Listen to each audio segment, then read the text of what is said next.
여러분 안녕하십니까? 계속해서 원주에서 전해드립니다. 정부가 의료 현장에 미복귀한 전공의들의 사법 조치를 예고한 가운데 원주 세브란스 기독병원에선 현장에 복귀한 전공의가 없는 것으로 파악됐습니다. 병원 측이 자체 확인한 결과 사직서를 제출한 전공의 120여 명 가운데 업무에 복귀한 전공의는 없었고 오늘 첫 출근이 예정돼 있던 신규 임용 인턴 48명도 모두 출근하지 않았습니다. 새학기가 시작된 연세대학교 원주의대 소속 의대생들도 대부분 학교 수업에 참여하지 않은 것으로 파악됐습니다.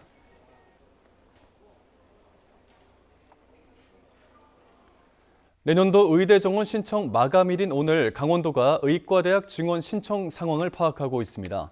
도내 의과대학은 원주 연세대와 강원대, 한림대, 가톨릭 관동대 등 4곳입니다. 교육부는 정원 규모를 신청하지 않은 대학은 증원할 수 없다는 입장을 거듭해서 밝히고 의과대학 정원 조정이 필요한 경우 오늘까지 신청서를 내달라고 밝혔습니다. 앞서 지난해 11월 교육부의 의대 정원 1차 수요 조사에서 강원대는 기존 정원의 2배인 100명까지 증원할 수 있다는 의사를 밝혔고 나머지 대학들도 기존 정원의 2배 규모를 제출한 것으로 알려졌습니다.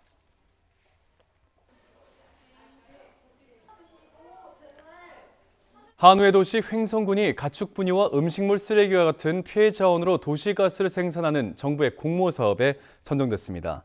환경부는 올해 바이오가스화 시설 사업지로 횡성군을 선정하고 2028년까지 가축 분유와 음식물 쓰레기, 하수 찌꺼기를 통해 바이오가스를 생산할 수 있도록 국비 336억 원을 투입한다고 밝혔습니다. 이 시설이 들어서면 가축 분뇨 등 횡성에서 하루에 배출되는 쓰레기 120톤이 바이오가스 3,200노멀 큐빅미터로 생산돼 도시가스 형태로 공급됩니다. 춘천시도 이번 바이오가스화 시설 사업지로서 선정돼 국비 지원을 받게 됐습니다.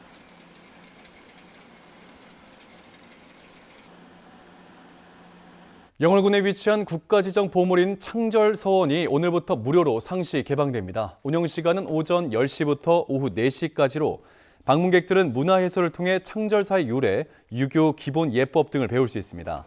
창절사는 단종의 보기를 도모하다 세조에 의해 죽임을 당한 사육신과 생육신 10명의 위패를 모시고 있으며 지난 2022년 11월 25일 국가지정 보물로 지정됐습니다.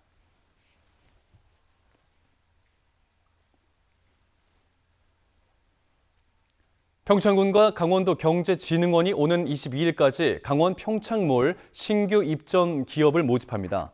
농산물, 가공식품 등 제품을 직접 제조하거나 생산하는 소상공인, 중소기업이 그 대상이고 강원도 경제진흥원으로 신청서를 작성해 접수하면 되겠습니다.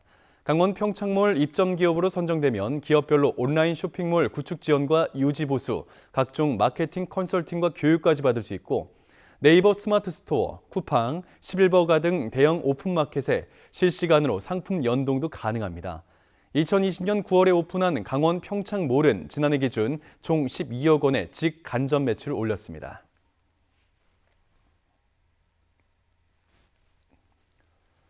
원주문화재단이 기업도시에 들어선 서부권 생활문화센터의 교육 프로그램과 관련해 시민들의 수요 조사를 벌입니다.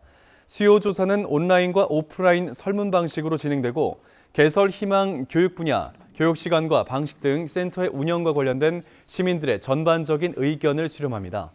원주 샘마란 도서관 옆에 건립된 서부권 생활문화센터는 오는 4월부터 본격적인 운영에 들어갈 예정이고 문막, 지정, 불온 등 서부권 주민들 대상으로 교육 프로그램과 생활문화 동아리, 주민 참여 사업 등을 통해 지역 거점 생활문화 공간으로 활용될 예정입니다.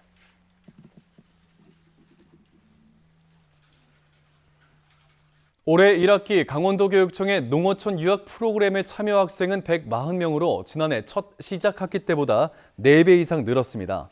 농어촌 유학생 140명 가운데 113명은 신규 참여자이고 27명은 연장을 희망해 참여하게 됐으며 대부분 서울과 경기 등 수도권 학생입니다. 올해 농어촌 유학을 운영하는 학교는 원주 규례중, 영월 녹전초, 녹전중, 옥동초, 마차초, 무릉초 등 8개 시군 15개 학교로 늘었습니다. 도교육청은 농어촌 유학 운영학교의 학교별 특색 프로그램 운영비를 지원하고 연구학교를 운영하는 등 농어촌 유학 활성화에 적극적으로 나설 예정입니다.